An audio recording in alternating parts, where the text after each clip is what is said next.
ಯಲ್ಲಾಪುರ ಪಟ್ಟಣದ ಬಸವೇಶ್ವರ ದೇವಾಲಯದಲ್ಲಿ ವಿಜೃಂಭಣೆಯಿಂದ ನಡೆದ ಕಾರ್ತಿಕೋತ್ಸವ.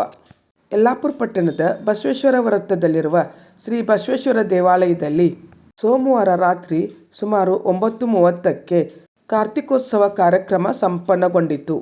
ಬಸವೇಶ್ವರ ದೇವಾಲಯದ ಶಿವಲಿಂಗಕ್ಕೆ ಬೆಳ್ಳಿಯ ಪ್ರಭಾವಳಿ ಹಾಗೂ ವಿಶೇಷ ಆಭರಣ, ಹೂವುಗಳಿಂದ ಅಲಂಕಾರ ಮಾಡಿ ರುದ್ರಾಭಿಷೇಕ ಸೇರಿದಂತೆ ವಿಶೇಷ ಪೂಜೆ ಸಲ್ಲಿಸಲಾಯಿತು.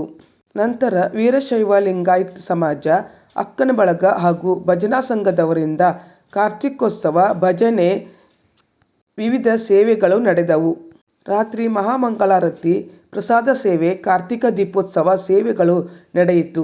ದೇಗುಲದ ಅರ್ಚಕರಾದ ಶಿವಯ್ಯ ಬಸಯ್ಯ ಹಿರೇಮಠ್ ಅವರು ದೇವರಿಗೆ ಮಾಡಿದ ವಿಶೇಷ ಅಲಂಕಾರ ಹಾಗೂ ಬಣ್ಣ ಬಣ್ಣದ ರಂಗವಲ್ಲಿಯಲ್ಲಿ ಬಿಡಿಸಿದ್ದ ಶಿವಲಿಂಗ ಭಕ್ತರ ಕಣ್ಮನ ಸೆಳೆಯಿತು. ಅಪಾರ ಸಂಖ್ಯೆಯಲ್ಲಿ ಭಕ್ತರು ಆಗಮಿಸಿ ಹಣ್ಣು ಕಾಯಿ ಸೇವೆ ಸಲ್ಲಿಸಿ ಕಾರ್ತಿಕ ದೀಪ ಬೆಳಗಿಸಿ ದೇವರ ಕೃಪೆಗೆ ಪಾತ್ರರಾದರು. ದೇವಾಲಯವು ವಿದ್ಯುತ್ ದೀಪಾಲಂಕಾರ ಹಾಗೂ ಹಣತೆಯ ದೀಪಗಳಿಂದ ಸುಂದರವಾಗಿ ಕಂಗೊಳಿಸುತ್ತಿತ್ತು. ಕಾರ್ತಿಕ ಮಾಸದ ಪ್ರತಿ ಸೋಮವಾರದಂದು ಶ್ರೀ ದೇವರಿಗೆ ಭಸ್ಮಾಲಂಕಾರ ಸೇರಿದಂತೆ ವಿವಿಧ ವಸ್ತುಗಳಿಂದ ಅಲಂಕಾರ ಮಾಡಿ ವಿಶೇಷ ಪೂಜೆ ಸಲ್ಲಿಸಲಾಗುತ್ತಿದೆ.